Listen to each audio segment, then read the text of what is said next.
NTV निष्पक्ष, सत्यता की कसौटी।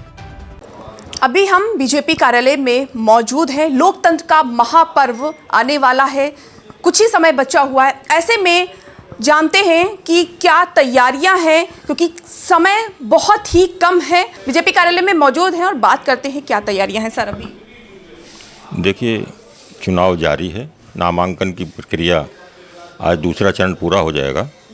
भारतीय जनता पार्टी के कार्यकर्ता गांव-गांव, गली-गली, घर-घर जाकर सरकार की उपलब्धियों का और भावी योजनाओं का प्रचार कर रहे हैं। माननीय प्रधानमंत्री नरेंद्र मोदी जी, माननीय मुख्यमंत्री जी योगी आदित्यनाथ जी समेत तमाम बड़े नेता भी चुनाव प्रचार में जुटे हैं। उत्तर प्रदेश की 80 सीटें जीतने का लक्ष्य रखा गया है, तो भारतीय जनता पार्टी के सभी कार्यकर्ता पूरे मनोयोग से 80 सीटें जीतने की तरफ बढ़ रहे हैं। सर, कांग्रेस ने 2 दिन के अंदर अपने 3 बड़े चेहरे खोए हैं। इसके बाद क्या लगता है, विपक्ष का क्या हाल? देखिए, जिस तरह से माननीय प्रधानमंत्री नरेंद्र मोदी जी की लोकप्रियता दिनों दिन बढ़ती जा रही है और जनता का प्यार उन्हें मिल रहा है, उससे विपक्ष के खेमे में बड़ी खलबली है, घबराहट है। अब वो लोग या तो कांग्रेस या विपक्ष के अन्य दलों को छोड़ते जा रहे हैं, या वो टिकटों को तय नहीं कर पा रहे हैं कि किसे कहाँ लड़ना है। ये चुनाव से पहले उनकी हताशा, निराशा, उनकी कुंठा ये बता रही है कि वो चुनाव से पहले ही हार स्वीकार कर रहे हैं। सर, अभी जिन 2 नेताओं ने कांग्रेस छोड़ा है, बीजेपी ज्वाइन कर ली है, लेकिन अभी एक नेता है जिन्हें निकाला गया है। सर, क्या उन्हें शामिल किया जाएगा? देखिए, ये हाईकमान का फैसला होता है कौन शामिल होगा, कौन नहीं होगा।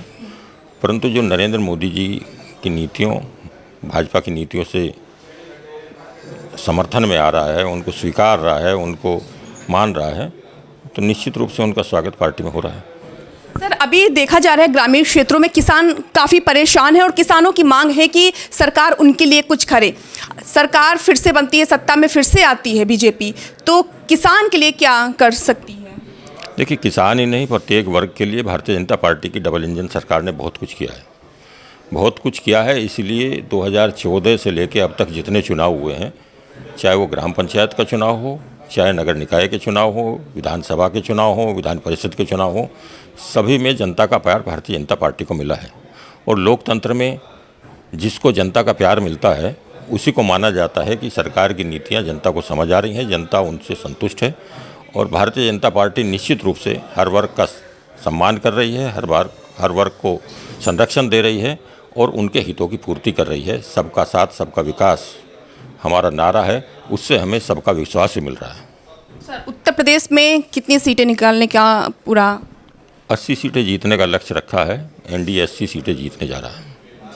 सर, बहुत ही कम समय बचा है। 19 अप्रैल को पहले चरण का चुनाव है। ऐसे में किस तरह की तैयारियां बीजेपी कर रही है, क्योंकि समय बहुत ही कम है? नहीं, समय कम है, पर हमारी तैयारियां जारी हैं।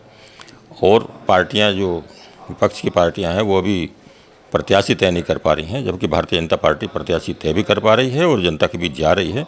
गांव-गांव में हमारा प्रचार जारी है और बूथ स्तर पर बैठकें हो चुकी हैं और बैठकों का सिलसिला जारी है, रैलियां भी जारी हैं, संपर्क का अभियान जारी है। तो आप हमारे साथ थे बीजेपी प्रवक्ता त्यागी जी। बीजेपी की तैयारियां जमकर हो रही हैं और उत्तर प्रदेश में 80 की 80 सीटें निकालने का पूरा दावा कार्यालय की तरफ से किया जा रहा है, बीजेपी पार्टी की तरफ से किया जा रहा है। कैमरा पर्सन हेमंत के साथ मैं मधुमिता, NTV निष्पक्ष, लखनऊ।